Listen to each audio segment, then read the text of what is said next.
Messieurs, comme je vous l'ai indiqué dans plusieurs vidéos, je donne la parole aujourd'hui aux victimes, qu'elles soient en France ou à Monaco, ce qui est une première en France. Et nous allons donc faire le tour de France afin de vous donner la parole, pour une fois, parce que nous sommes soi-disant dans un pays de liberté d'expression. Donc la liberté d'expression, il faut la pratiquer, donc c'est pour cela que je donne la parole à des victimes, et que je ferai donc le tour de France, comme des milliers de personnes me le demandent depuis des semaines. Voilà.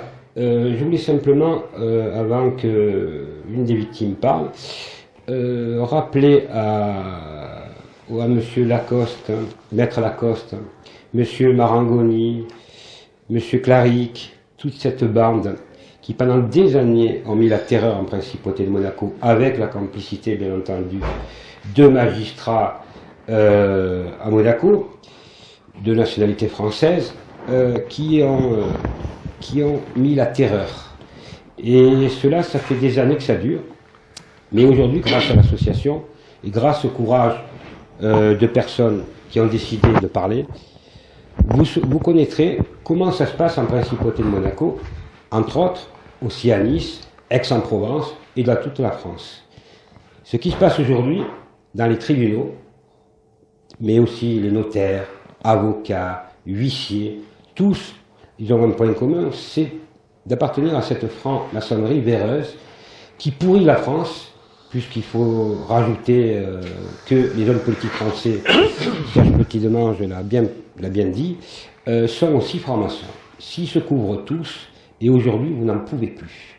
Donc, comme vous n'en pouvez plus, il faut passer à l'action, mais à des actions sereines, pour les renverser légalement, et que toutes ces victimes soient remboursées des énormes préjudices qu'ils ont subis pendant des années. C'est proprement inacceptable ce qui se passe actuellement. Si tous les peuples se révoltent aujourd'hui, c'est pour la même raison, c'est parce que le mot justice n'existe pas. Donc, je me suis moi-même impliqué dans le droit pour que la justice s'adresse à tout le monde. Et aujourd'hui, enfin, au bout de 30 années de combat, mon rêve, c'était justement de rassembler tout le monde, et c'est en train de se produire. Vous êtes des dizaines de milliers, voire des centaines de milliers de personnes à se connecter auprès de la Jasper Madère, pour nous écouter. Donc, vous avez compris l'importance de nos messages, parce que vous êtes tous pris par la gorge, vous êtes tous traînés dans la boue, et vous ne croyez plus dans cette société. Vous avez d'ailleurs raison, parce que nous vivons dans une société de menteurs, de voleurs, d'escrocs, et surtout, c'est bien une bande organisée, une association de malfaiteurs en bande organisée.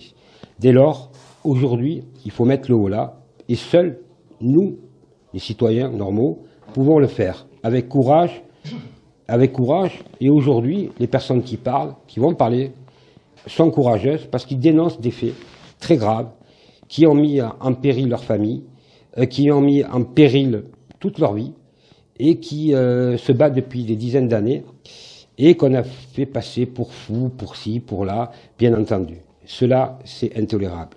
Alors aujourd'hui, je m'adresse au prince Albert, puisque en tant que sujet monégasque, et je dis au prince Albert que cette situation ne peut plus durer. Nous ne l'acceptons pas, et nous mettrons tout en œuvre pour que toutes les victimes qui ont subi à Monaco des préjudices financiers énormes, je ne parle même pas moralement, soient remboursées. Alors, je dis au prince Albert, effectivement, que son père doit vraiment se retourner dans sa tombe. Parce que les dossiers que nous avons, ce sont des dossiers explosifs, et nous les mettrons systématiquement en ligne, et personne ne nous arrêtera de dire la vérité, au nom, justement, de la liberté d'expression. Monaco n'est pas un État de droit actuellement, Monaco est bien un État mafieux, et je crois que le juge Levrault, dans ses commentaires, le dit haut et fort. Bravo à ce magistrat français courageux, très courageux, qui a su dénoncer des choses incroyables qui se passent au sein de la sûreté publique de Monaco. Voilà, maintenant, il est temps que vous compreniez que plus on est unis et plus nous serons forts, c'est ce qui se passe. Il faut continuer le combat auprès de Renaissance française, aussi auprès de l'association, parce que nous aiderons à combattre cette voyoucratie qui pollue nos pays, et ce n'est plus acceptable. Je tenais vraiment à vous en remercier, et je vais donner la parole aux intéressés, puisque c'est là l'objet de la vidéo, à monsieur Mario Porcu, qui est une des premières victimes à Monaco, avec d'autres personnes à Monaco aussi, mais aussi en France. Voilà, je donne donc la parole à monsieur Mario Porcu. Messieurs, dames, bonjour. Alors, je suis bien Mario Porcu, et j'ai travaillé plus de 40 ans à Monaco, 30 ans sans problème, et depuis 10-11 ans, un cauchemar pour moi-même, et surtout parce que j'étais délégué du personnel, surtout pour mes collègues. J'ai vu des choses catastrophiques, des gens qui pensaient même à mettre fin à ce jour, des choses horribles. Qu'est-ce qui s'est passé? À cause d'un directeur qui s'appelle M. Ruggeroni, un escroc. À l'heure actuelle, c'est Monaco, c'était vraiment un pays de droit. Hein? C'était un état de droit. Ce monsieur, il doit être en prison. Pourquoi? Mais parce que ce monsieur-là, il profite qu'il fait partir de la maçonnerie, et alors il est en dessous des lois. On est bien d'accord? J'ai pensé que les procès à Monaco, il y avait un peu des histoires, ma fin quand même. La justice à 2 ou à 4 mois, ma fin. Mais là, qu'est-ce qui s'est passé? C'est un scandale d'État. Et quand je dis un scandale d'État, c'est un scandale d'État. Et maintenant, j'ai fait des accusations très importantes de qui c'est qui a fait ces escroqueries en bande organisée. Je commence. Quand j'entends Madame Gambarini, présidente à la Cour d'appel de Monaco, parler en location, mais me sont tombés les bras. Cette dame, c'est un état de droit à Monaco, il doit être en prison et radié pour ce qu'il a fait. Il a fait une escroquerie en bande organisée. On a toutes les preuves. Et maintenant, quand même, on a droit quand même de se défendre. Voilà. Maintenant, moi, le seul tort que j'ai eu, que j'étais bon employé, je pense, mais j'étais délégué du personnel. Et quand j'ai aidé des personnes qui étaient accusées à tort, ils me sont tombés tous dessus. J'ai été licencié quand j'étais en accident de travail. Déjà, pour licencier quelqu'un en accident de travail, enfin, c'est hors la loi, mais toujours sous des mensonges. Maintenant, je suis obligé à faire des noms. Tout ce qui s'est passé dans les tribunaux de Monaco, c'est une chose que je pense que la justice, c'est au même niveau de la Corée du Nord ou de l'Arabie Saoudite. Parce que moi, ils m'ont jugé sans avocat et sans dossier. Dans quel pays on voit ça? Dans quel pays on voit ça? Dites-moi-le, en Europe. En Europe, il n'y en a pas, mais peut-être en Corée du Nord et peut-être en Arabie Saoudite. Le problème, c'est qu'on n'a même pas le droit de se défendre. Parce que quand on essaie de se défendre, qu'on amène les preuves, sont systématiquement dissimulées. Les lois, ils ne sont pas respectées. Les lois, c'est à la tête du client. On est bien d'accord, il faut comprendre que vous n'avez aucune chance, que vous devez circuler, il n'y a rien à voir, et fermer votre gueule. C'est tout. Parce que là, il y a des enjeux terribles, ok, et ils ne peuvent pas se permettre. Et vu qu'ils ont, pendant des années, ils ont procédé comme ça continue. Maintenant, par contre, nous, on s'est révolté. On s'est révolté avec les preuves, parce que quand on dit qu'on accuse quand même le juge Sénat, j'ai fait les noms maintenant, c'est terminé, la rigolade est terminée. Le juge Sénat, il m'a jugé sans avocat et sans dossier. Ok? Madame Gambarini, mes amis, mes collègues, ils ont fait une escroquerie en bande organisée, et surtout, ils ont mis des accusations pénales sur le dos. Que Mme Androli, il a orchestré une campagne diffamatoire et qu'elle a diffamé. Mais Mme Androli n'a diffamé que la vérité. Et on a toutes les preuves. Alors maintenant, on est allé trop loin, on est bien d'accord. Voilà, notre dossier, il est à la Cour européenne des droits de l'homme, parce qu'on est arrivé quand même à la Cour des droits de l'homme, parce qu'à Monaco, vous devez comprendre bien une chose, que vous devez passer par un avocat de Monaco. Il n'y a pas de problème. On va dans la raison des lois, Mais après, les preuves sont dissimulées. Ils arrivent, le dossier, ils ne remontent jamais à la surface. Et alors, comme ça cause des gros problèmes. Là, vraiment, ils nous ont mis sous la paille, ils l'ont dit, parce que tout ça, je vous dis les fautifs, d'où c'est parti. Le directeur de l'hôtel, M. Ruggeroni, est un escroc. Il doit être en prison. Il était inculpé de 6 chefs de dénonciation calomnieuse. Hein? Et par contre, on les rassait parce qu'ils disent qu'il est de bonne foi. Par contre, on a les preuves morales et matérielles qu'il était condamné déjà à Monaco parce qu'il était de mauvaise foi et condamné à Nice sur mon dossier qu'il était, depuis son arrivée, il a créé un climat délétère. Okay? Après, ce sont DRH, M. Émile Bossico. Et troisième, celui-là qui a monté toute cette cabale, c'est un avocat véreux de Monaco. Le plus escroc de Monaco s'appelle Mulot, Richard Mulot. Lui, ce monsieur, dites-moi bien, il commande les juges à Monaco. C'est lui qui dit aux juges qu'est-ce qu'il doit faire, qu'est-ce qu'il doit dire. C'est incroyable, on n'a jamais vu ça. Même quand je le raconte, les gens disent que c'est impossible. Et voilà, pourtant c'est lui. C'est lui qui l'a fait créer tout ce scandale. Maintenant, j'ai eu l'occasion, d'une fois, un ami, quand même un repris de justice à Monaco, il m'a mis en contact une fois avec Maître Lacoste. Ce monsieur, il m'a accueilli gentiment et tout, il a voulu les dossiers, je lui ai envoyé tous les dossiers, je lui ai prouvé tous les problèmes qu'on a eu à Monaco, tous les escroqueries en bande organisée qui sont faites et tout, voilà, il m'avait dit qu'il essayait de faire remonter à la surface un peu les choses, moi je l'ai cru, mais excusez-moi, vu que c'est l'oreille du prince, de Monseigneur, quand même, je pensais quand même qu'il disait, regardez que dans nos tribunaux, il y a des gros problèmes, et il a fait le contraire. Il s'est comporté comme un lâche. On est bien d'accord. Mis à part qu'il n'a rien fait, encore parce qu'il ne peut rien faire et rien dire, parce que ses amis qu'il a placés à Monaco sont tous de la même famille, c'est tous de la maçonnerie spéculative. Ok? C'est une bande d'escrocs. Voilà. Qu'est-ce qui s'est passé? Maintenant, qu'est-ce qui m'a choqué encore plus que ça? Qui s'est permis, ce monsieur, que c'est un avocat parisien, même que c'est toujours l'oreille de Monseigneur, qui s'y permet de menacer un ami qui s'appelle Julien Didier Carrera, en disant que s'il vient à Monaco, il va en prison. Mais comment peut un avocat de Paris dire à un monégasque que s'il rentre dans son pays, il va en prison? Mais on marche sur la tête. C'est une honte. Maintenant, Monseigneur, je vous apprécie beaucoup. Je comprends que ce n'est pas de votre faute, qu'ils vous ont fait mentir. Ils vous ont dit que Monaco c'est un état de droit, que Monaco tout le monde a droit à un procès équitable. C'est faux. Pourquoi nous on n'a pas droit à un procès équitable? Il y a 3 plaintes en France et une plainte à Marseille parce que Monaco il n'a pas exécuté un procès équitable à tout le monde. Maintenant, Monseigneur, j'espère, je sais que vous êtes un homme de cœur.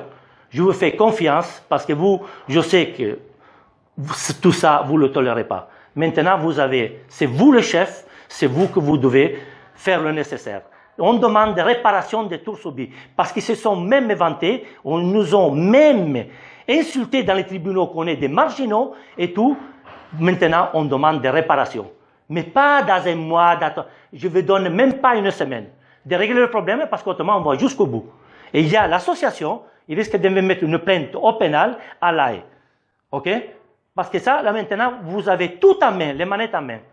Là, moi je le fais, c'est pas nous qu'on salit Monaco. Qui c'est qui salit Monaco? C'est Madame Gambarini, c'est Sénat, et c'est tout le monde que vous avez mis en place, Maître Lacoste. Merci, je vous souhaite une bonne journée. Excusez-moi, je voulais vous remercier, Monsieur Porcu. Je vais donc rappeler à Maître Lacoste et à Monsieur Gottlieb ces 2 délinquants qui se sont permis de menacer Serge Petit-Demange et moi-même. Et puis vous avez dit des informations que je n'avais pas données encore me concernant. Je voudrais dire à Monsieur Lacoste, voilà, je vais simplement produire quelques documents accablant, Monsieur Lacoste. Je m'adresse à vous. Vous êtes bien un voyou, mais pas un petit voyou, un gros délinquant notoire qui se permet de me menacer alors que vous êtes un Parisien bobo de Paris et qui détient le record du monde de casserole, parce que j'en ai la preuve écrite, Monsieur Lacoste. Vous avez voulu me menacer avec Serge Petit-Demange. Je vous le dis ouvertement, ainsi qu'à Madame la procureure de Monaco, Petit-Leclerc, et à Monsieur Gottlieb. J'ai donc déposé une plainte en constitution de partie civile pour association de malfaiteurs en bande organisée, etc., etc. Donc vous aurez à répondre devant un juge d'instruction. Ceux qui me connaissent savent que je ne lâche rien. Et devant 3 délinquants, parce que vous êtes 3 délinquants, je ne lâcherai rien. Ce n'est pas vos menaces qui vont me toucher. Et croyez bien que ce que vous avez fait, me concernant, j'ai l'habitude, parce que ça fait 30 ans que je prends des coups, mais ce que vous êtes permis de faire à Serge Petit-Demange est une honte. Honte à vous, honte à votre famille, honte à vos enfants. Et puis, à vous, votre Altesse, comment pouvez-vous garder 3 délinquants dans votre pays, qui est le mien aussi? C'est une honte. Alors, M. Porcu vous l'a dit, nous ne lâcherons rien. Et malheureusement, nous sommes obligés de donner un délai qui est d'une semaine. À partir de là, tout le monde sait que j'ai des documents explosifs sur Monaco. Et je les mettrai en ligne. Voilà, avec la liste de tous les francs-maçons, bien entendu, de toutes les pressions que vous avez faites. Et n'oubliez pas que je suis titulaire de pièces de forme. La pièce de forme, c'est des pièces importantes qui met en accusation la police monégasque et des magistrats. Mesdames, Messieurs, je vous présente une autre victime, Nadia Andreoli, qui est courageuse de parler, parce que ce n'est pas si facile que ça de parler auprès d'une vidéo pour la première fois. Voilà. Nadia, je vous donne la parole pour vous exprimer. Mesdames et messieurs, bonjour. Je m'appelle Nadia Andreoli. Je représente également mon mari, mais qui ne sera malheureusement pas présent aujourd'hui. Et je tiens à préciser que je suis victime d'une injustice à Monaco, dont j'ai été,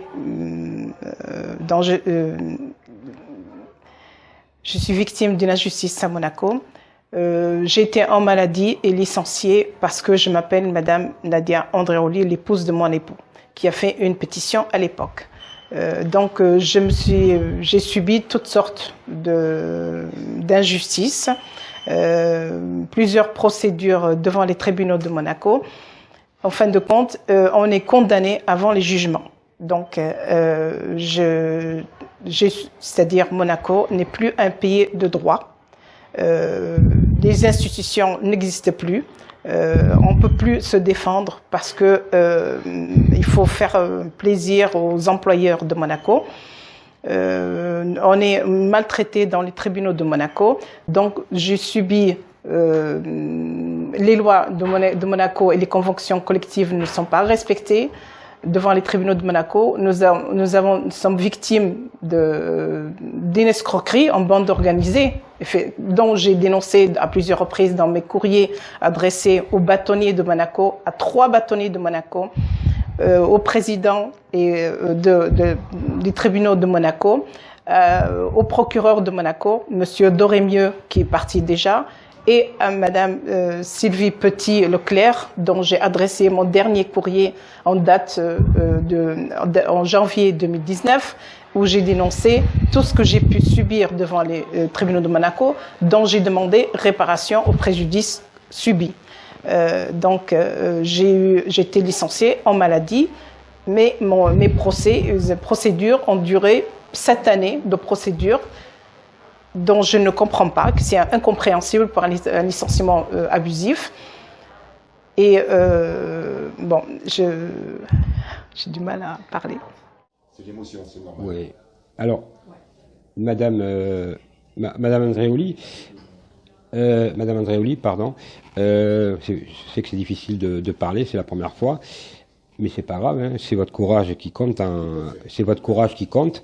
Les gens comprendront très bien que vous êtes émus par tout ce que vous avez subi, qui donne envie de vomir.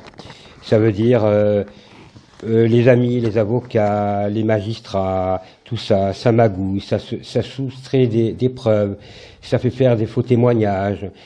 Ça dure depuis des années. Mais depuis, surtout que ça dure des années, depuis la mort du prince Régnier. Et donc, vous avez subi avec votre mari les pires ignominies qu'on peut subir. Donc, je comprends votre émotion parce que je connais votre dossier par cœur et vous avez des preuves irréfutables. Vous avez dénoncé les faits à la procureure, Madame Sylvie Petit, la dernière, mais bizarrement, Madame Sylvie Petit ne vous a pas attaqué en procès avec toutes les accusations que vous portez. C'est que donc, dès lors, vous avez raison. Et vous avez doublement raison ou triplement raison, surtout que vous n'êtes pas la seule plaignante et que tout le monde dit la même chose. Soustraction de preuves, des faux criminels, faux témoignages, des avocats véreux qui mettent pas les pièces de forme quand il y a les conclusions à faire, dissimulation de ce que vous voulez. Donc tout ça, c'est vraiment, comme le disait M. Porcu, nous sommes plus proches de la Corée du Nord que de la Convention européenne des droits de l'homme. Alors, Votre Altesse, vous faites le tour du monde et vous allez à la Convention européenne des droits de l'homme, vous allez aux organisations internationales. Je me pose la question si vous savez ce que ça veut dire encore que la liberté d'expression, la liberté d'opinion et un état de droit. Alors, effectivement, vous êtes manipulé, le mot est clair, soit manipulé, soit alors vous devenez complice, ce qui m'étonnerait d'ailleurs. J'espère que vous allez faire vraiment le vide. Parce que là, c'est des gens normaux qui vous parlent, des travailleurs, comme on dit en France, des salariés plutôt, honnêtes qui ont travaillé toute leur vie. Au temps de votre père, cela n'existait pas. J'ai honte pour mon pays. Honte. Parce que vous êtes monégasque, je le suis aussi, ne l'oubliez jamais.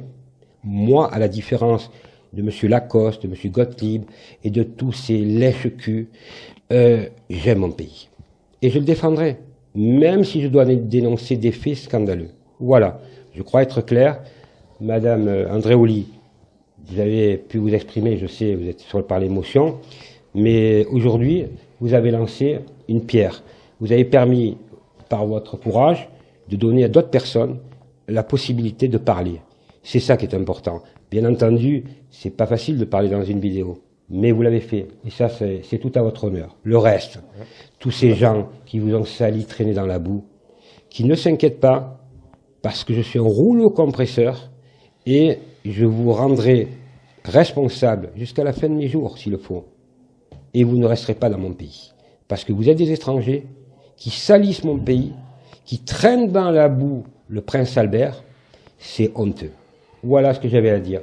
Maintenant, je voulais vous présenter une autre personne de nationalité, c'est inédit, monégasque, de nationalité monégasque et française, Monsieur Louis Iaccarini, qui lui aussi a subi des injustices flagrantes, et je suis bien placé pour en parler, puisque je me suis occupé de son dossier il y a de cela 1 an. Et donc, j'ai vu à combien le ministre d'État, M. Serge Tell, franc-maçon, bien entendu, lui aussi, qui parle de séparation des pouvoirs, mais j'invite M. Serge Tell à revoir la terminologie des termes, ce qui ne semble pas le cas, plutôt d'être médiocre, ça c'est certain. Donc, je donne la parole à vous, M. Louis Iaccarini, pour vous exprimer ce que vous avez subi, d'ignoble, qui est abject. À vous, monsieur. Merci Didier. Citoyens, compatriotes, sujet de SAS Le Prince, Albert II, bonjour. Si j'ai accepté de témoigner ce jour, c'est pour vous démontrer l'ambiance viciée qui règne actuellement à Monaco. Depuis l'arrivée du juge d'instruction Édouard Levrault, suivi de multiples mises en examen, d'un avocat défenseur, Franck Michel, qui a été le mien, sur le sol monégasque, j'ai enfin compris les rouages d'une justice à plusieurs visages. Les ennuis en ce qui me concerne ont commencé à la sûreté publique. suite à une remarque que je n'ai point acceptée sur ma vie privée. Étant une personne entière défendant des valeurs humaines, je me plaignais au département de l'Intérieur. Et suite à cette action, je fus licencié de la fonction publique et je perdis mon statut d'agent de l'État.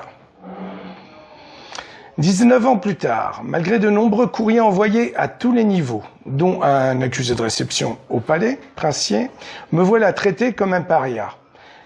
Et ma demande d'incorporer à nouveau le corps de l'État n'est toujours pas entendue. Malgré ma double nationalité et les spécificités d'emploi qui sont régies par la Constitution monégasque. Comme l'a dit Didier Garofalo, je suis franco-monégasque.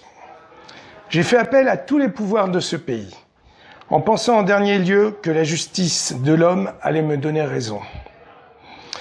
J'ai même fait appel par 2 fois au Haut-Commissariat à la protection des droits, des libertés et à la médiation, représentant par Madame Anne Eastwood. Plus je cherchais à me défendre pour le respect de mes libertés et de mes droits fondamentaux, plus les obstacles, prenaient des dimensions insurmontables. C'est dans la douleur que j'ai enfin compris que Monaco n'est pas un état de droit, car la séparation des pouvoirs n'existe pas tout simplement. D'ailleurs, à ce sujet, je vais faire, vu que je suis aussi français, je vais faire une petite aparté en ce qui concerne un pays aussi que j'aime, la France. Les transformations que Macron veut imposer au peuple français, avec les moyens que tout le monde connaît, dans la répression et en toute illégalité, prouvent que la France n'est plus une république, car la justice n'est plus donnée au nom du peuple, mais bien par certains francs-maçons véreux qui rendent service à leurs frères très haut placés, dont M. Serge Petit-Demange en connaît la liste. L'affaire Riboloyev-Bouvier m'a ouvert les yeux et j'ai pris conscience de beaucoup de choses. Ne vous déplaise. J'ai enfin compris pourquoi le tribunal suprême avait rejeté ma requête. La demande de mon avocat défenseur et la demande de mon avocat défenseur, donc, qui était à l'époque Franck Michel. Le principe du contradictoire n'a pas été respecté. Donc, décision rendue par l'ETS le 4 juillet 2012. La décision du tribunal suprême concernant mon affaire a été prise par des francs-maçons. Je me souviens très bien de la présence de Jean-Pierre Dreynaud et de Didier Linotte, dont un a été mis en examen quelques années plus tard par le juge d'instruction Édouard Levrault.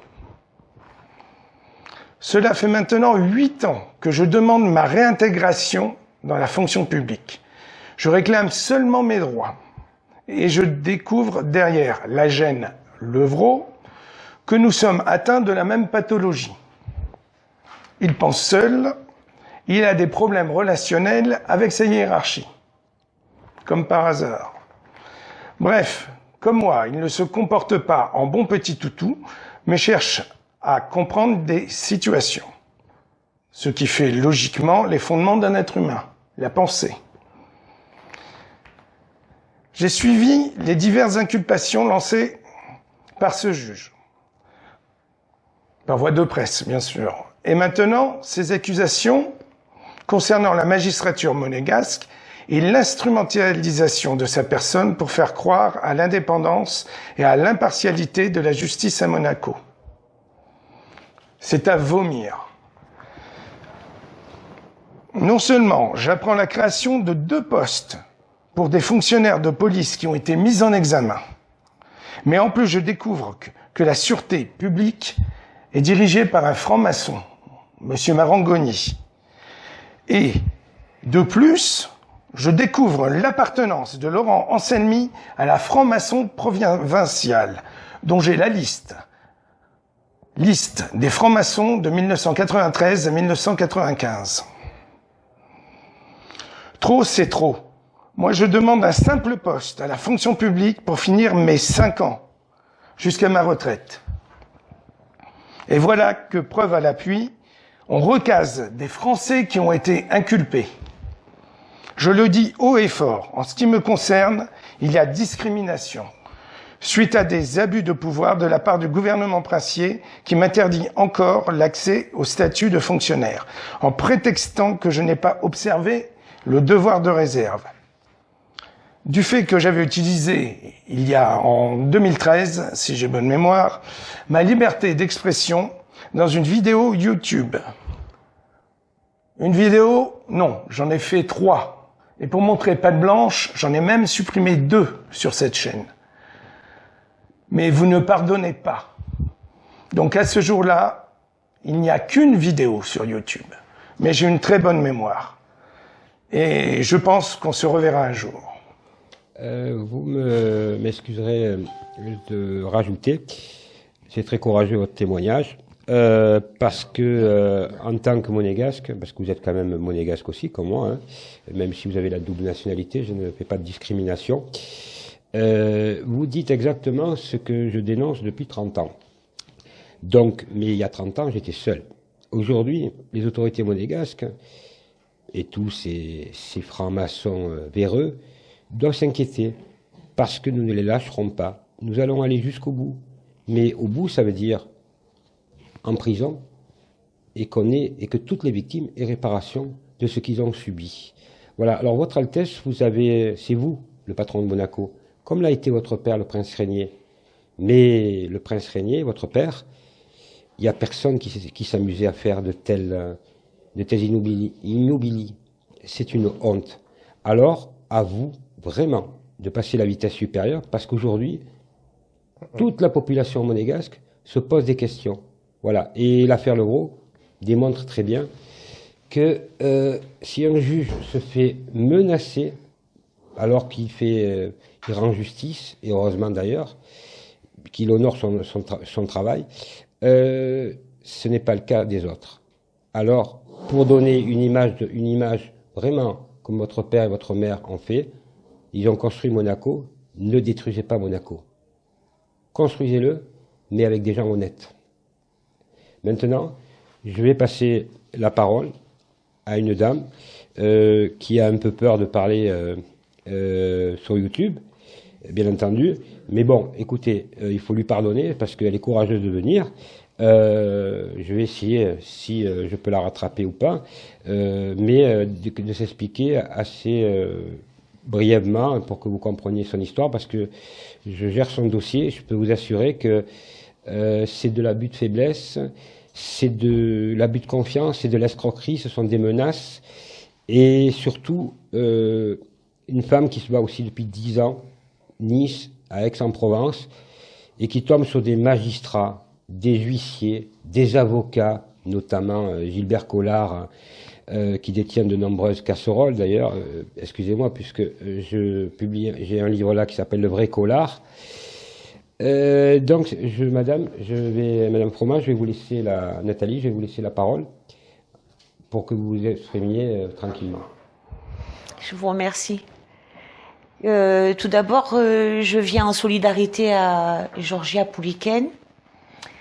Et je vous demande à tous qui regardez cette vidéo de venir en solidarité pour cette association. Donc, j'ai revu ma maman. Il y a eu une fracture familiale. Donc, c'est la famille qui m'a contactée. Et j'ai retrouvé ma maman sous curatelle parce qu'elle s'est fait escroquer par la femme d'un policier de Vitrolles. Il y a une somme entre 80 et 100 000 euros d'escroquerie.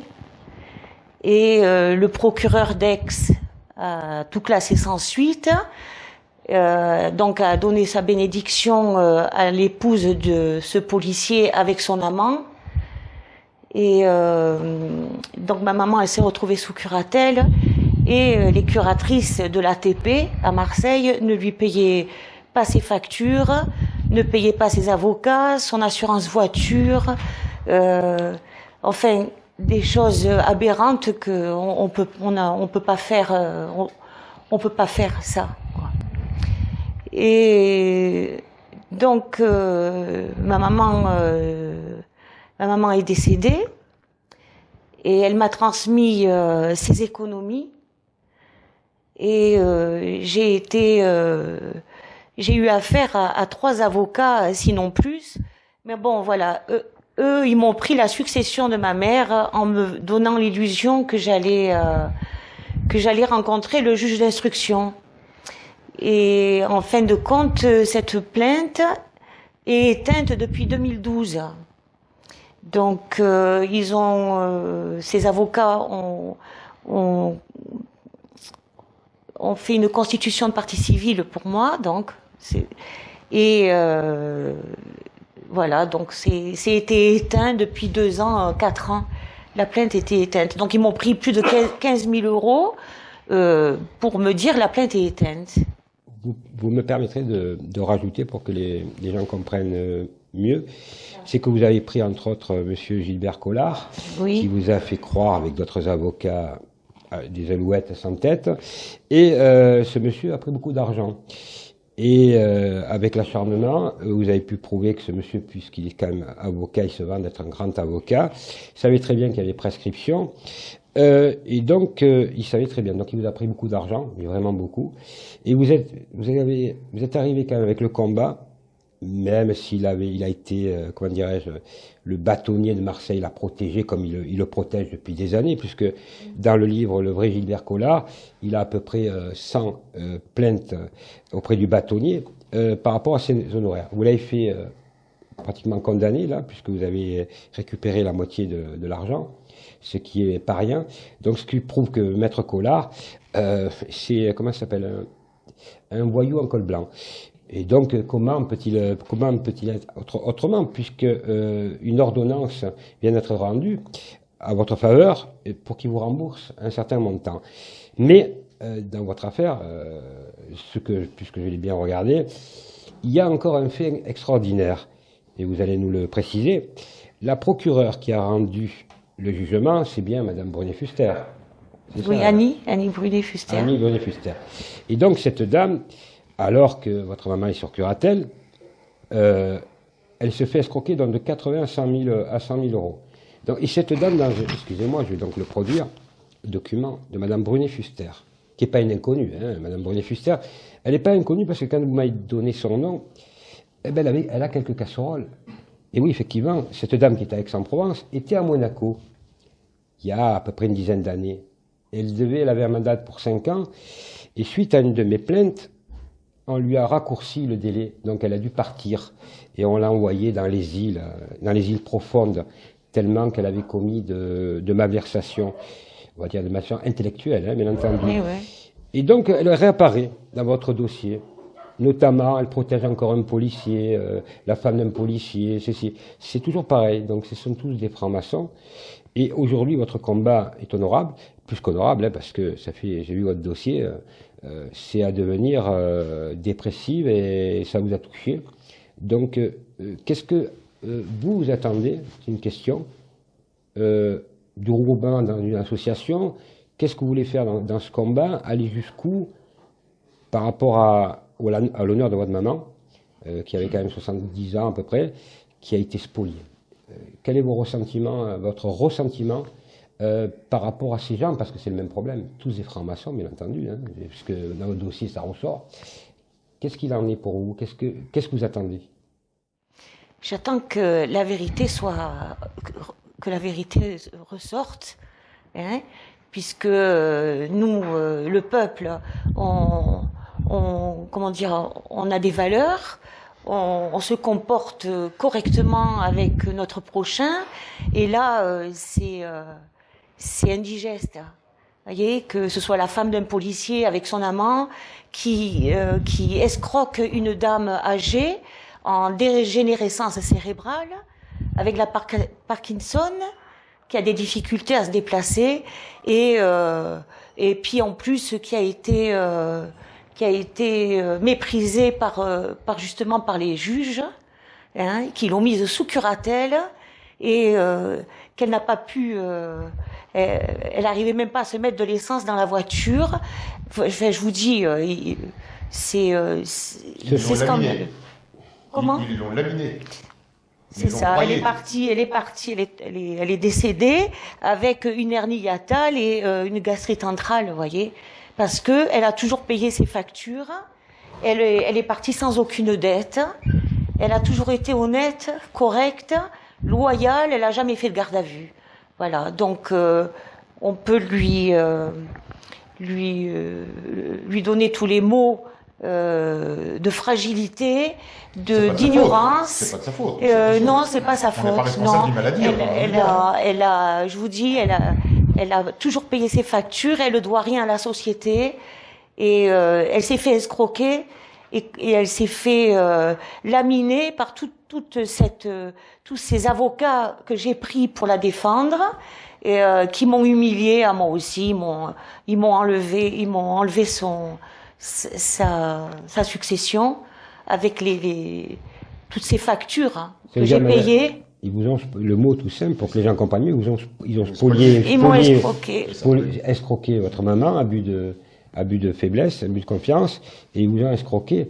Moi, comme je l'ai dit, j'ai regardé votre dossier, et entre les faux PV de policiers, les faux PV de tout, des magistrats, nous retombons toujours pareil dans toute la France, parce que c'est pas que Monaco, vous à Nice, tous les dossiers que je reçois, mais c'est énorme, c'est vraiment énorme, c'est toute la France qui est spoliée par ces francs-maçons. Avec la complicité, bien entendu, et là je rejoins Serge, petit Demange, de ces hommes politiques, qui vont jamais en prison d'ailleurs, jamais. Alors eux, ils volent, ils vont jamais. Par contre, vous payez pas 10 €, on vous saisit à la maison, vite, vite, hein, le meuble, le truc, vous n'avez plus rien. Voilà, alors je dis à M. Macron, pourtant M. Macron, je pourrais ne pas en parler en tant que monégasque, mais je suis obligé d'en parler parce qu'on m'a envoyé des documents sur M. Macron qui concernent Monaco. Et oui, donc je vous annonce la nouvelle, à vous, mesdames, messieurs, j'en ai la preuve formelle. M. Macron a eu 14 donateurs de Monaco. Impressionnant. 14 donateurs de Monaco, dans un pays qui est soi-disant souverain et indépendant. Et bizarrement, M. Macron vient dans quelques temps, puisqu'il est annoncé par la presse, on nous a communiqué d'ailleurs le document, vient à Monaco. Alors, est-ce qu'il va peut-être venir à Monaco pour toucher encore des dons pour la prochaine campagne électorale dans 2 ans et demi, puisqu'il semblerait que d'après lui, il passerait aux élections. Alors, moi, je vous donne rendez-vous, vous, les Français, qui en avez ras-le-bol de cette société qu'on n'en peut plus, même à Monaco, dans tous les pays. Serge l'a très bien défini dans le monde entier. Tout le monde en a ras-le-bol parce que ce sont les mêmes. Francs-maçons, pourris, véreux. Et vous, le peuple, on vous donne des brindilles, des cacahuètes. C'est fini les cacahuètes. Maintenant, il faut se rassembler. Rassemblez-vous autour de Renaissance française. Nous, on aide Renaissance française en tant que juriste, parce que c'est notre travail. Et avec la force, toutes les autres associations, nous allons nous regrouper. Et nous nous regroupons aussi avec d'autres avocats. Voilà. Je crois que c'est important. Voilà. J'aurais 2 questions à poser. Oui. Une d'abord à vous, M. Garofalo. Merci Serge, c'est gentil. Voilà. Vous venez de dire en direct, si j'ai bien compris, que l'usurpateur de l'Élysée... Oui, M. Macron, on en parle bien, lui-même. M. Macron. Voilà. Aurait perçu des dons de l'étranger pour sa campagne présidentielle. Alors, je vous confirme que de source, pas de source. Donc, on m'a envoyé des documents sur M. Macron, comment il a payé sa campagne. Donc, Arabie Saoudite, tout ça, bon, machin, biduchel. Mais, alors, où je suis tombé des nues, c'est qu'il a reçu des dons de 14 donateurs de la principauté de Monaco. Alors là, je m'étonne, c'est comme si moi, monégasque, je me présente aux élections à Monaco et je recevrai de Français des donateurs qui me donnent de l'argent pour me présenter aux élections. C'est illégal. C'est un peu ce qu'on reproche à M. Trump. Alors, c'est l'ingérence d'un pays à un autre. Ça j'ai jamais vu. On vous parle de souveraineté. Alors, M. Macron, déjà, vous êtes un menteur. Ensuite, les gens qui vous ont donné de l'argent, j'espère que demain, un jour, je n'aurai pas de haute fonction en principauté de Monaco parce que vous aurez des comptes à rendre. Parce que c'est illégal. Illégal. Donc, moi je parle de légalité. Hein, il y a un exemple fabuleux. Il me semble bien que M. Sarkozy devrait avoir quelques problèmes quant à sa campagne, quant au financement de sa campagne présidentielle, à propos d'un certain monsieur Kadhafi, ancien président de Libye, il me semble. Oui, mais Il y aurait, je parle au conditionnel, une 50aine de millions d'euros. Ça veut dire que nous sommes dans le même cas de figure. oui, mais regardez tous ces hommes politiques, que vous prenez de droite ou de gauche. Ils sont tous mis en examen. Mais le résultat, on les met en examen comme ça calme le peuple, on dit, C'est ça, c'est ça. Mais à l'arrivée, qu'est-ce qu'il y a? Ben, à l'arrivée, ils prennent 2 ans avec sursis, ou alors un non-lieu, ou alors une faute de procédure. Mais ils vont jamais en prison. Les gardes à vue, c'est pas les gardes à vue du peuple. Non. Quand ils les mettent en garde à vue, c'est on boit une petite coupe de champagne c'est cela. avec leurs amis policiers francs-maçons, on fait un PV, on les arrange, et circuler, rien à voir. Voilà. Parce qu'avec tout ce qu'ils ont dilapidé, entre autres Sarkozy et bien d'autres, ces gens-là, ils devraient être en prison à vie, et non pas 20 ans. ni Nous allons 30 ans. bientôt nous en occuper. J'ai une question pour vous, madame, aussi, si vous, de mémoire. Vous avez cité tout à l'heure, vous avez parlé du procureur général d'Aix-en-Provence. Madame Annie, Je voulais connaître son nom. Madame Annie Brunet-Fuster. D'accord, ok. Il ne s'agit pas, bien sûr, de monsieur Gély. Non. D'accord, ok. C'est juste ce que je voulais savoir. Oui, alors... Écoutez, pour moi, c'est clair. C'est Alors, parfait. Merci. avant on va terminer là-dessus. D'abord, je voudrais remercier toutes les victimes qui ont lancé un premier pavé. Pour vous, mesdames et messieurs, qui me demandez par centaines, voire par milliers aujourd'hui, de faire le Tour de France. Ne vous inquiétez pas, je vais le Vous faire. pouvez s'exprimer aussi. Vous allez vous exprimer, parce que vous m'envoyez des documents, vous m'envoyez des listes de francs-maçons, vous m'envoyez beaucoup de choses. Ne vous inquiétez pas, personne ne nous arrêtera. Nous sommes unis avec Renaissance française. C'est pas les menaces qui nous font, qui vont nous reculer dans notre combat, parce que notre combat, c'est d'abord le vôtre. Et c'est la démocratie, c'est la liberté d'expression. Voilà. Et aujourd'hui, je crois que, même si c'est une première vidéo, elle aura eu le mérite de donner la parole à des victimes. Je rappelle M. Porcu, Mme Andréoli, M. Licari et Mme Fromage, et bien d'autres qui représentent. Voilà, je tenais à les en remercier très chaleureusement, parce que c'est pas un exercice facile. Madame C'est- Trintignant. Et Mme prend la parole. Trintignant, Voilà. bien entendu, qui a des informations croustillantes. C'est ça. Et permettez-moi de rajouter, puisque ce sera la fin, que ça sera, donc j'annonce en exclusivité, puisque Serge ne vous l'ai pas dit, à personne d'ailleurs, qu'il y aura d'autres vidéos, mais cette fois-ci, ce ne sera pas des plaignants. Il y aura les plaignants, bien entendu, de Tour de France, mais il y aura aussi des magistrats qui ont décidé, qui m'ont contacté, des magistrats, des très hauts magistrats, qui vont faire une vidéo, qui vont sortir de leur réserve. Voilà. Donc, j'invite les autorités monégasques, entre autres, Madame Belloubet, déjà de prendre des calmants. Parce que là, il va y avoir un déchaînement. Là, ce ne sont plus des victimes, ce sont des magistrats qui vont parler. Voilà. Donc, vous pensez bien qu'aujourd'hui, on a, Serge, ouvert une porte et qu'il y a des magistrats aussi très honnêtes, Oui. des policiers Je suis honnêtes, persuadé, oui. il y a des francs-maçons aussi honnêtes. Oui, oui. Donc, il y a des gens qui en ont marre de ce système, qui représente la société aujourd'hui. Hein. Donc, il va y avoir, comme on dit dans mon jargon, excusez-moi, c'est pas du juridique, il va y avoir de l'ambiance. Voilà. Il va y avoir une ambiance Ah oui. terrible. Parfait. Mais le résultat, c'est que ces gens-là payent le mal qu'ils ont fait. Ils paieront. Voilà. Ils paieront. C'est ça le tout. C'est ça qui est important pour moi. Parfait. Le reste, je vous dis, il y a que ma petite chaîne qui compte et défendre les gens. Ce qui m'intéresse, Julie, pour moi, c'est beaucoup de choses. Voilà. Tout à fait.